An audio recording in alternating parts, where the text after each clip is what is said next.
Welcome to chemistry planet. आज के video lecture में हम डिस्कस करेंगे टाइप्स ऑफ कैटालिसिस। यहाँ पे हम दो मेन टाइप्स ऑफ कैटालिसिस देखेंगे, that is homogeneous catalysis and heterogeneous catalysis. इसके अलावा और भी एक कैटालिसिस है, दैट इज एंजाइम कैटालिसिस, जो हम बाद में डिस्कस करेंगे। सबसे पहले देखते हैं होमोजीनियस कैटालिसिस क्या होता है। देखो, जब कैटलिस्ट और रिएक्टेंट का फेज सेम हो तो हम कहते हैं कि ये होमोजीनियस कैटालिसिस है। यहाँ पे मैंने सेम फेज की बात की, सेम स्टेट की बात नहीं की। यानी दो लिक्विड्स अगर आपस में अच्छी तरह से मिक्स नहीं होते हैं तब भी हम उनको कहते हैं डिफरेंट फेजेस। वो सेम स्टेट में तो है लेकिन फेजेस डिफरेंट है।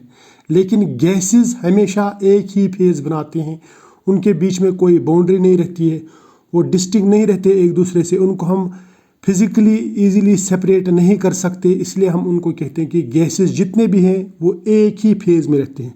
लेकिन लिक्विड्स एक फेज में हो भी सकते हैं, नहीं भी हो सकते हैं। फॉर एग्जांपल अल्कोहल और वाटर को अगर हम मिलाएंगे तो वो आपस में मिक्स होते हैं, वो उनके बीच में कोई बाउंड्री नहीं रहती है, तो मैं कह सकता हूँ कि वाटर और अल्कोहल सेम फेज में है। लेकिन अगर हम ऑयल और वाटर मिला देंगे, वो दोनों लिक्विड है, स्टेट तो सेम है लेकिन वो दोनों अलग अलग रहेंगे।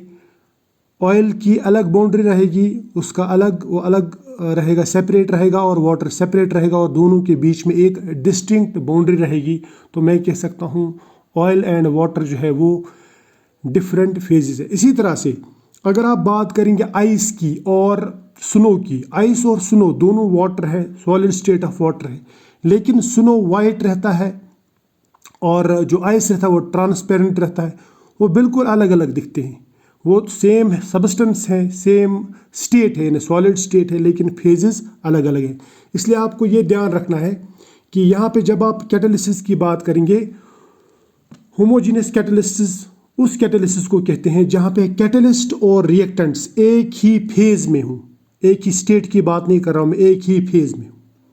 और यहाँ पे जो कैटलिस्ट है वो इवनली डिस्ट्रीब्यूटेड रहता है through out the reactants.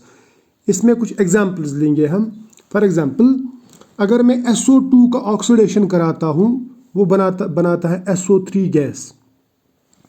SO2 gas है, O2 भी गैस है, ये एक ही फेज में रहेंगे, एक दूसरे के साथ पूरी तरह से मिक्स हो जाते हैं। इसके लिए हम कैटलिस्ट यूज़ कर सकते हैं NO, नाइट्रिक ऑक्साइड, और ये NO भी गैस है, ये भी गैस है। तो रिएक्टेंट्स भी गैस फेज में, ये भी गैस फेज में। तो मैं कह सकता हूँ यहाँ पे जो ये कैटालिसिस हो रही है, इसको कह सकता हूँ कि ये होमोजीनियस कैटालिसिस है, क्योंकि यहाँ पे कैटलिस्ट और रिएक्टेंट सेम फेज में। अब अगर मैं एसिटाल्डिहाइड लेता हूँ, एसिटाल्डिहाइड का डिकम्पोजिशन जब होता है वो बनाता है मीथेन प्लस कार्बन मोनोऑक्साइड। इसके लिए मैं यूज़ कर सकता हूँ आयोडीन एज कैटलिस्ट। अगर आयोडीन सॉलिड रहा तो फिर ये हेटेरोजीनियस कैटालिसिस है। लेकिन अगर आयोडीन भी वेपर फेज में है और ये भी वेपर फेज में है, तो वेपर वेपर आपस में मिक्स हो जाते हैं पूरी तरह से, तो ये सिंगल फेज बनाएंगे। मैं कह सकता हूँ ये होमोजीनियस कैटालिसिस है। इसी तरह से हाइड्रोलिसिस ऑफ कैन शुगर, अगर हम शुगर लेंगे, उसका फार्मूला C12H22O11, उसका सोल्यूशन बनाएंगे तो वो पानी में पूरी तरह से मिक्स हो जाता है, घुल जाता है, लिक्विड बन जाता है, ठीक है, सोल्यूशन बन जाता है, तो लिक्विड स्टेट में है। वाटर भी लिक्विड स्टेट में है। इसमें अगर आप सल्फ्यूरिक एसिड डालेंगे या HCl डालेंगे तो ये सल्फ्यूरिक एसिड भी एक्वस फॉर्म में, एक्वस स्टेट में, तो लिक्विड स्टेट में ये भी, तो ये सेम फेज बनाएंगे, ये आपस में पूरी तरह से मिक्स हो जाते हैं। ये दोनों रिएक्टेंट से, ये दोनों जब रिएक्टेंट होते हैं तो बनता है ग्लूकोज प्लस फ्रक्टोज, लेकिन एसिड एक्ट करता है एज कैटलिस्ट।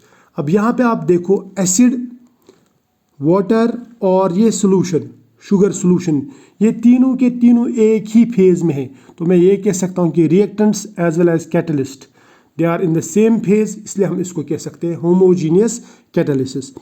इसी तरह से अगर मैं इथाइल एसीटेट ले लूँ, इथाइल एसीटेट लिक्विड लेंगे, एक्वस स्टेट में लेंगे, वाटर में डिसॉल्व करेंगे, और इसके बाद में वाटर तो खुद लिक्विड है ही, इसके अंदर आप चाहे एसिड डालो या बेस डालो, ये एक्वस फॉर्म में रहेगा।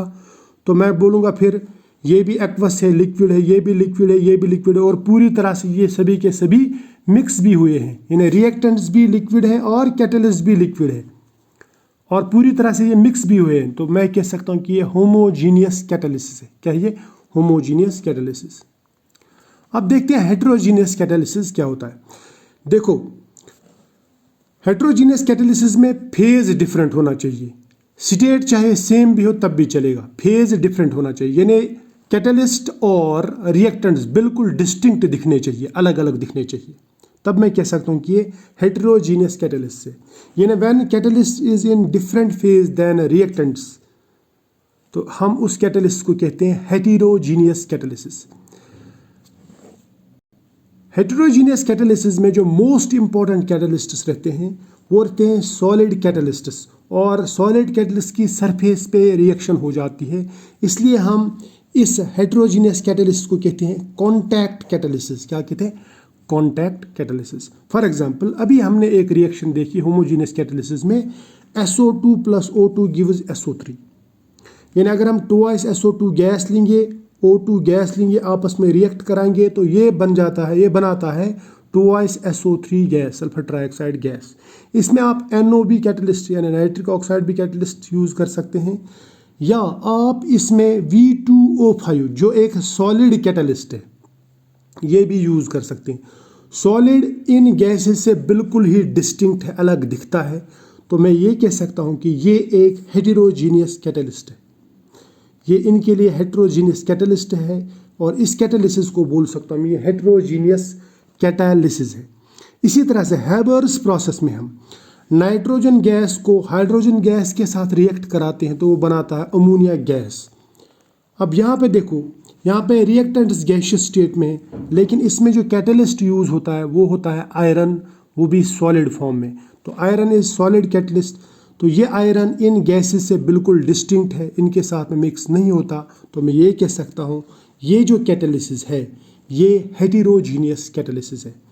इसी तरह से अगर मैं कोई लिक्विड लेता हूँ, for example hydrogen peroxide liquid form में लेंगे, और इसका डिकम्पोशन होता है, ये बनाता है वाटर प्लस ऑक्सीजन। अगर इसके अंदर मैं सॉलिड कैटलिस्ट डालूंगा प्लैटिनम, तो मैं ये कहूँगा कि प्लैटिनम सॉलिड स्टेट में है, सॉलिड फेज में है, और ये जो है ये लिक्विड फेज में, इसका फेज अलग, इसका फेज अलग। तो मैं ये कह सकता हूँ कि कैटलिस्ट का और रिएक्टेंट का फेज अलग अलग है, तो ये कैटालिसिस यहाँ पे हेटेरोजीनियस कैटालिसिस है। इसी तरह से अब दो सॉलिड्स को भी अगर मिलाएंगे तब भी हेटेरोजीनियस बन सकता है। फॉर एग्जांपल, मेरे पास में KClO3 है, वो सॉलिड स्टेट में, फिर MnO2 है, वो भी सॉलिड स्टेट में, लेकिन इसके और इसके क्रिस्टल्स जो हैं या पार्टिकल्स जो हैं, जब हम एक फ्लास्क में लेंगे ना तो ये अलग दिखेगा, ये अलग दिखेगा, ये बिल्कुल डिस्टिंक्ट होंगे एक दूसरे से, हालांकि दोनों का स्टेट सेम है, सॉलिड स्टेट। रिएक्टेंट भी सॉलिड है, ये भी सॉलिड है, लेकिन इनका फेज डिफरेंट है, ये दिखने में अलग अलग है। समझ में आ रही है बात? तो मैं ये कह सकता हूँ यहाँ पे ये हेटेरोजीनियस कैटालिसिस है।